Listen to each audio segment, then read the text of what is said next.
Vali Condé, voilà en quelques mots le décor que nous plantons par rapport à cette situation malencontreuse que connaît Kaloum aujourd'hui. Est-ce que la rentrée scolaire pour le 2 janvier n'est pas quelque part menacée au regard de ce que nous avons vu comme destruction et dommages causés à ces établissements scolaires? Bien, et ce qui s'est passé à Kaloum, je pense que nous n'allons pas parler de cette situation de façon générale. Nous allons nous intéresser seulement à l'aspect éducation. Vous savez, moi je me suis dit, quand j'ai appris cette nouvelle, je me suis dit que ce qui s'est passé, si ça s'est passé par exemple à 12h, un lundi, on allait assister à quoi? Si les élèves étaient en situation de classe. Tout le monde connaît Kaloum, puisque nous avons appris que les conséquences sont allées jusqu'au niveau du camp Samori. Ça veut dire que il y a eu plus de dégâts. Il y a eu beaucoup de dégâts, oui, effectivement. Donc, oui, c'est ce que tous les observateurs ont dit. Hein. Et si ça s'est produit en pleine journée. En pleine journée. Et ces élèves-là, quand on voit l'état dans lequel se trouvent aujourd'hui ces deux grandes écoles, l'école 28 septembre et l'école Blanche-Neige, si les élèves y étaient pendant que l'explosion là se faisait, on allait assister à quoi? Donc on va se poser toutes ces questions. C'est pourquoi nous remercions Dieu. Aujourd'hui on parle de catastrophe, c'est vrai, mais si c'était à 12h, on allait assister à ce que... Au pire, on allait assister au pire, effectivement, oui. Bien. Voilà, là ce sont les images, vous pouvez voir sur l'écran, les images du lycée 28 septembre. Vous pouvez vous-même constater l'ampleur des dégâts causés dans cet établissement. Et d'ailleurs, je pense que si la technique me suit, on va joindre M. Ibrahima Yatara, qui est le DCE de Kaloum. Hein, et il est au fait de la situation. Il est en train de se battre pour régler la situation.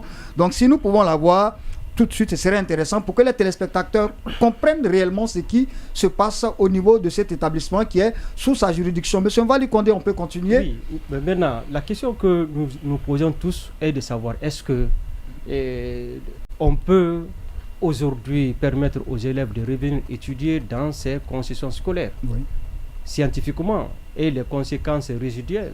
C'est-à-dire que est-ce que scientifiquement on s'est rendu compte que la zone est habitable?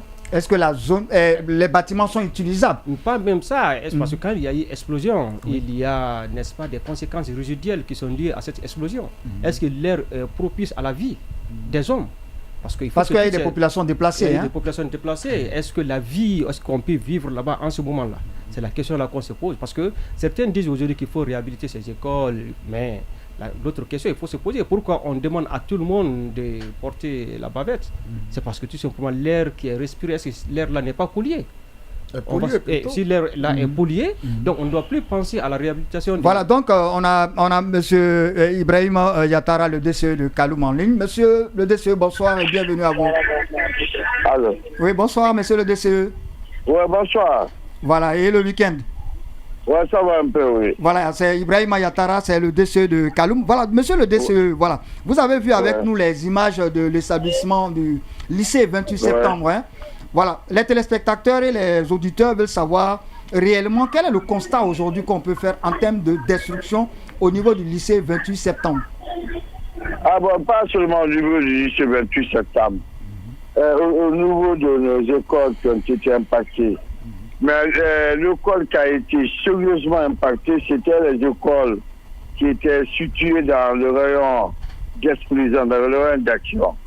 Le lycée 28 septembre et une école publique qui était à côté Blanche-Neige. Même notre direction communale n'a pas été épargnée. La direction communale de Kaloum, hein? La direction communale de Kaloum. Et vous pouvez aller au-delà. Quand je vais dans le Mamia, pour une manière de vous dire que le rayon d'action était l'onde de choc qui allait loin. L'école... Les 6 vitres ont volé en éclats dû à l'explosion là au compte du collège Château d'Eau. Malheureusement. Et notre centre informatique cyber qui est au Château d'Eau aussi a été endommagé. Endommagé complètement. Quand on va aussi à EP Almamia, l'école primaire Almamia, il y a eu le collège Mayam Sultan qui a été délocalisé à ce côté. là aussi, il y a 3 bureaux qui ont été touchés. Mais aux côtés des fenêtres, les fenêtres ont été essoufflées. Ouf. Et ils sont partis avec leur cadre. Oh là là là là. Donc, Kaloum a été sérieusement secoué. Pas seulement les habitations, les entreprises, mais les écoles ont été vraiment touchées par ce l'onde de choc provoqué par l'accident qui nous est survenu le 17 et le 18. Mais oui, l'année passée. Monsieur Yatara, je commence par compatir foncièrement à votre douleur suite à cette déflagration du dépôt d'hydrocarbures. Oui, vous me recevez? Ouais, vous pouvez reprendre. Voilà, donc je disais que je commençais par exprimer toute ma compassion par rapport à ce qui est survenu là-bas. Alors? Oui. Vous m'écoutez? Mais vous pouvez reprendre s'il vous plaît. Voilà, dans le micro. Voilà, donc je disais, je commençais par exprimer toute ma compassion par rapport à ce qui est arrivé et tous les dégâts collatéraux. Mais voilà, parce que la rentrée, la reprise des cours, c'est pour très bientôt. C'est le 2 janvier. Hein? Le 2 janvier. Quelles sont les mesures Tout à fait. Voilà, Effectivement. quelles sont les mesures que vous avez envisagées? Parce que si les enfants ne retournent pas à l'école, étudier conformément aux autres, il y aura forcément un décalage et il y a un programme à achever. Comment vous vous y prenez? Merci, mes chers journalistes. Je peux vous rassurer, comme dès les premiers jours, notre ministre et tout son cabinet se sont engagés pour se rendre dans les lieux. Et vous savez, le gouvernement est très déterminé pour que le pays se reprenne. Le choc a été violent parce que ça a été même le cœur de notre économie. Mais en ce qui concerne la reprise des cours, je peux vous rassurer qu'à Kaloum, les cours vont effectivement démarrer le 2 janvier 2024. Parce que nous avons envisagé des solutions alternatives pour le collège 28 septembre, parce que c'était l'école qui a été plus impactée. On les a envoyés aux côtés de Tombo 1. Donc on les a délocalisés. Les élèves du 28 septembre pourront aller à Tombo 1 pour reprendre leurs cours. Le département a pris toutes les dispositions idoines qu'il faut pour que 28 septembre, les élèves du 28 septembre reprennent leurs cours dès le 6. Très bien, monsieur Attara. Ça, c'est déjà une très bonne nouvelle. Oui. Monsieur le directeur, vous avez dit le 6, 6 janvier. Non, le 2. Au tombeau 1, il y a 2 tombeaux. Oui. Les 2 tombeaux n'étaient pas suturés, n'ont pas été impactés. Oui. Okay. Donc, il y a la sûreté. Il n'y a pas de problème. Il y a la sécurité là-bas. On prendra tombeau 1 qu'on enverra avec tombeau 2 qui sont les écoles Afrikoff. Et tombeau 1 sera libéré pour les élèves du 28 septembre. Je vois, merci beaucoup. Donc, vous pouvez être les interlocuteurs pour dire aux parents d'élèves, aux élèves, que les cours vont réellement démarrer. Ça, c'est une très bonne nouvelle, M. Attara. Maintenant, pour renchérir, est-ce que des documents pédagogiques, des documents administratifs n'ont pas été impactés? Ont été récupérés. Ok, Dieu merci. Ce n'était pas du feu et on est à la saison sèche. Dieu merci. Dieu merci. Les documents pédagogiques seront récupérés et les cours vont démarrer. Et on informe là-dessus, les cours vont démarrer le 2 janvier 2024 pour les élèves du lycée 28 septembre, comme tous les élèves de la République de Guinée. Merci beaucoup, bravo. Oui, Monsieur Yatara, en fait, il y a forcément un impact au niveau psychologique de cette catastrophe-là sur Monsieur Yatara. L'impact est sûr, mais quand il y a crise, vous ne devez pas vous laisser dominer. Vous devez faire face à la crise. Justement, il y a forcément... Vous devez faire face à la crise en donnant de l'espoir, non seulement à tes cadres, mais leur dire que le pays ne doit pas se coucher. La Guinée doit se tenir debout dans tous ces secteurs. Très bien, merci. Parce que ça a été provoqué pour que nous perdions notre morale.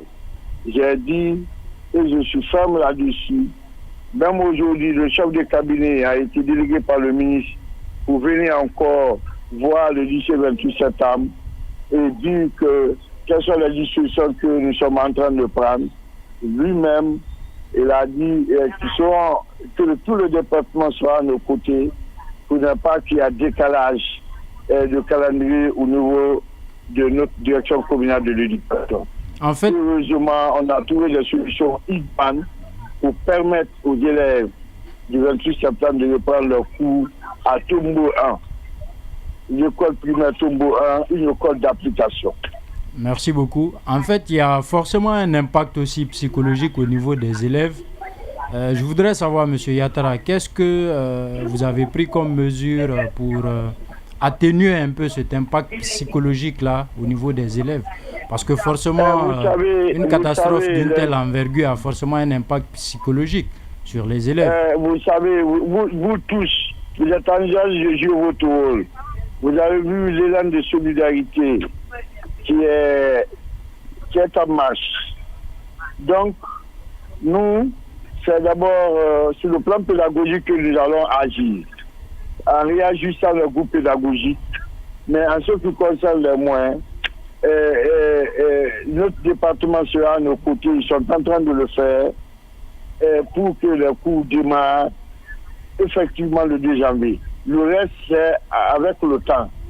C'est les autres écoles pourront démarrer, en tout cas à Kaloum, ils pourront démarrer sans problème. Le gros du problème, c'était le lycée 28 septembre. Et là aussi, nous avons trouvé une solution intelligente qui peut nous permettre de les ramener occuper une école qui a 15 salles disponibles, alors qu'ils avaient ici 14. Ah, merci. Donc on n'a pas de problème à ce côté.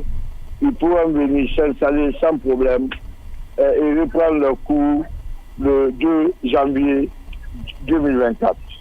Bon, et M. Yatara, la reprise de ces cours-là, ça sera sur la base de double vacation, si je comprends bien.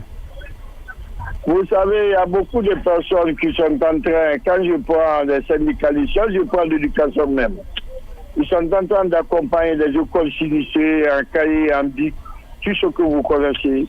Et tous les deux groupes syndicaux sont en train d'agir pour ne pas que les élèves du 28 septembre se sentent abandonnés. Donc, on n'a pas de problème. Non, je dis bien. Ce qui est l'actualité chez nous actuellement, c'est que 28 septembre, les élèves du 28 septembre doivent le savoir que leurs cours vont démarrer le 2 janvier. Ils ont une école, ils ont les tableaux bancs et les tableaux qui ne sont pas, des classes qui ne sont pas aménagées, on les aménagera pour les recevoir effectivement le 2 janvier 2024. Bonne nouvelle. Il n'y a pas de... Comme toutes les autres écoles de la République de Guinée. Oui, M. Yatara, je voudrais savoir si c'est sur la base de double vacation. Est-ce que ce sera la double vacation? Mais quand ils vont à Tombo, c'est une école à double vacation, avant même l'explosion. Mais je sais que quand ils vont aller à Tombo, ils ne seront pas à double vacation. Parce que là-bas, ils ont suffisamment de salles. Et on verra avec ce qui vient de se passer, si on pourra les faire quitter de la double vacation en faisant l'extension de l'école, pour leur permettre de sortir de cette situation de double vacation. Bon. C'est une question qui est d'ailleurs bienvenue. Ça fait partie de mes préoccupations. Si, avec l'engagement de l'État, à travers nos services, à travers nos départements, si on pouvait, parce qu'il y a de l'espace, on peut récupérer de l'espace en altitude pour faire le collège du lycée 28 septembre en étage, donc les faire quitter de la double vacation, venir matin et soir. Je sais que les autorités vont noter cela et ils vont mettre, ils vont engager des moyens pour que 28 septembre aussi, comme les autres écoles de Kaloum, puissent sortir de cette double vacation. Et à quelque chose, le malheur est bon. Je vois qu'à vous écouter, ils vont terminer l'année là là-bas, ils ne vont pas revenir avant la fin de l'année. C'est ce que je comprends. Je n'ai pas bien entendu. Je dis bien, à vous écouter, j'ai l'impression qu'ils vont terminer l'année là maintenant dans ces écoles. Ils ne vont pas revenir dans leur école l'année là. Donc ils vont terminer l'année à Tombo 1 au lieu de... À Tombo, il y a de l'espace, c'est déjà résolu. Il dit c'est résolu. Monsieur Yatara, moi j'ai une dernière question pour vous. C'est au sujet de cette école privée là, Blanche-Neige par exemple, qui a été beaucoup affectée. Est-ce que le département aussi est en train de penser à des solutions pour cette école? Le département vient même de leur tendre une enveloppe pour leur permettre de se faire délocaliser aux côtés de l'école ISC à Kamen. Au côté de l'école ISC. On aura d'ailleurs même sûrement le directeur tout à l'heure, il nous en parlera. Même ce matin, j'étais avec le directeur, M. Yawara. Le département a mis les moyens à leur disposition pour leur permettre d'aller à l'école ISC de Dixine à Kamen. Ah bon, d'accord. Là, c'est une très très bonne nouvelle pour les éducateurs et pour les parents d'élèves. Hein. Voilà, donc c'était M. Ibrahima Yatara, il est DCE de la commune de Kaloum, directeur communal de l'éducation. C'est aussi un grand frère que je salue beaucoup. Monsieur le directeur, merci infiniment et excellente journée à vous. Ton grand frère a été impacté. Je suis un enfant de Kaloum, précisément de Coronti. Oui. Ma maison a été effondrée. Oh là là là là, vraiment toutes nos compassions.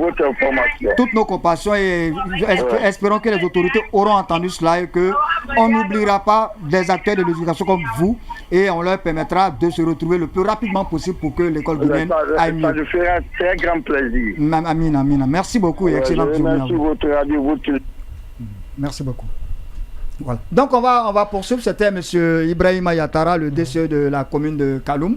Il nous a fait le point, il nous a proposé et il nous a informé sur les solutions qui étaient en train d'être mises en place pour que les cours ne soient pas négativement impactés par ce malheureux incident survenu dans notre capitale dans la nuit du 17 au 18. Monsieur Mvali Condé, on va terminer. En résumé, je voudrais revenir sur ce que disait notre collègue. Cela pourra avoir beaucoup de conséquences sur les élèves. Puisque quand vous déplacez les élèves du 28 septembre, vous les envoyez à Tombo 1, la distance est là. Et vous déplacez les élèves de Coronti, vous les envoyez à Dixine. Et surtout l'école Blanche-Neige, là il y a beaucoup d'enfants. Est-ce que les parents pourront supporter ce déplacement-là? Oui, bon, monsieur, voilà. Bon, ce sont des questions qu'on va se poser, mais monsieur, solution exceptionnelle, hein. Je suis d'accord, mais seulement, et je pense que c'est ce qu'il faut, mais il faut reconnaître que les parents vont en souffrir.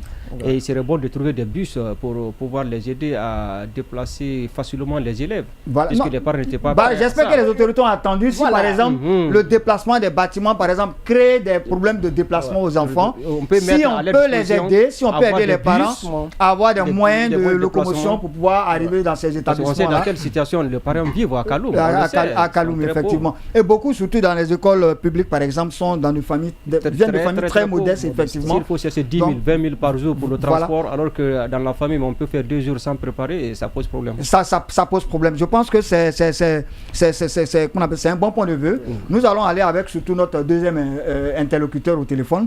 C'est M. Cheikh Tidiane Diawara. Il est le directeur de l'école privée Blanche-Neige qui a été aussi impacté par cet événement malheureux. Nous allons voir comment de ce côté également la rentrée se prépare. Monsieur Diawara? Oui, on peut continuer, hein, monsieur Valikone. Donc, dites à l'État donc d'aider les élèves à se déplacer beaucoup plus aisément. Très bien. Oui. On peut trouver des bus. On met à la disposition des parents et les parents pourront emprunter. Bon, les élèves pourront emprunter ces bus pour se rendre à l'école. Et puis surtout, il y a une chose qu'il ne faut pas oublier. Parmi les gens qui ont été impactés, il y a des éducateurs. Vous avez vu, par exemple, il y a le proviseur du lycée 28 septembre qui a perdu sa maison.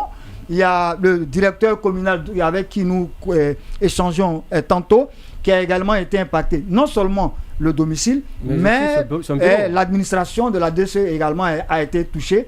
Et ces enseignants aussi, hein, qui sont aux alentours du dépôt, qui ont été aussi impactés négativement.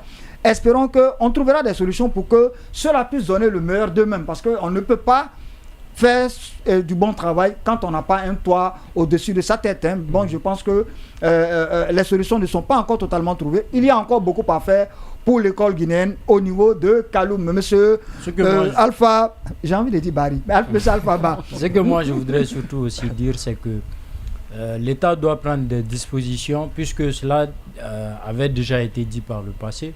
Des dispositions devaient être prises pour délocaliser ce dépôt-là. Donc je pense qu'il ne faudrait pas qu'on fasse le médecin après la mort. À partir du moment où il y a eu une telle catastrophe maintenant, c'est vraiment important que les autorités prennent les mesures les plus urgentes possibles pour délocaliser ce dépôt. Ce dépôt. Parce qu'il y a quelques années, quand même, des citoyens avaient attiré l'attention là-dessus, sur la position géographique, la situation géographique de ce dépôt. C'est comme les Anglais disent, prevent is better than cure. Il vaut mieux prévenir que guérir. Oui, c'est pourquoi moi je me demande même, est-ce que la zone est vivable? On pourra y revenir après combien de temps? Il faut que les scientifiques se prononcent sur la situation. Alors donc, on a M. Diawara en ligne. M. Diawara, bonsoir. Les environnementalistes. M. Diawara, bonsoir. Konaté, bonsoir, M. Konaté. Oui, comment allez-vous? Ça va bien, merci. La question peut paraître idiote quand on sait ce que vous avez subi lors de cette explosion. Je me joins à toute l'équipe de cette émission et à tout Dioma pour vous souhaiter toute notre compassion et en espérant que cela ne se reproduira plus jamais. Amen. Amen. Voilà. Donc, M. Diawara, vous êtes le directeur de l'école privée Blanche-Neige. Vous êtes parmi aussi, on peut le dire ainsi, parmi les victimes de cette explosion malencontreuse du 17 au 18 décembre dernier. Voilà. Donc, M. Diawara, la première question que nous allons vous poser, comme vous avez vu, monsieur le directeur communal, qui a fait l'état des lieux des destructions dans la commune, vous allez aider les téléspectateurs et en même temps, souvent des parents d'élèves de l'école Blanche-Neige aussi, qui nous regardent ou qui nous écoutent, vous allez nous faire l'état des lieux des destructions causées par le souffle de l'explosion. Qu'est-ce qui a été détruit au niveau de votre établissement? Alors, je vous remercie et je salue à travers vous donc tous les téléspectateurs et auditeurs de Thomas FM. D'abord, permettez-moi de remercier Allah, le Tout-Puissant, de nous avoir épargnés, nous, nos enfants, le personnel et les parents. Amen. Et nous prions sur le feu de prophète Mohammed. Donc, ce que vous demandez ici, pratiquement, ce sont les impacts que vous voulez peut-être que nous énumérons. En tout cas, pour commencer, nous souhaitons d'abord un centre d'établissement à notre vigile blessé. Amen. Au plan matériel, pratiquement, on peut dire que l'immobilier alors donc a été bien secoué. Ça connaît des fissures profondes de part et d'autre au niveau du rez-de-chaussée jusqu'au deuxième étage où on peut voir même le ciel depuis l'intérieur. Donc les portes de l'école étaient arrachées, donc les fenêtres sont défenestrées, éparpillées, le vitre éparpillé en 1000 morceaux pratiquement. Le matériel technologique, on peut dire que ça a été complètement dévasté. L'imprimante, une photocopieur, ordinateur et accessoires, c'est tombé complètement des études. Alors, pratiquement pièces détachées. Du côté aussi de l'immobilier, pratiquement les armoires, bibliothèques, tout cela a été projeté, fracassé en morceaux en débit. Donc on peut dire que le souffle n'a pas épargné grand-chose. N'a pas épargné grand-chose. Voilà, donc je me dis que les parents d'élèves doivent se poser cette question-là. Est-ce qu'aujourd'hui, l'école Blanche-Neige est fonctionnelle pour le 2 janvier?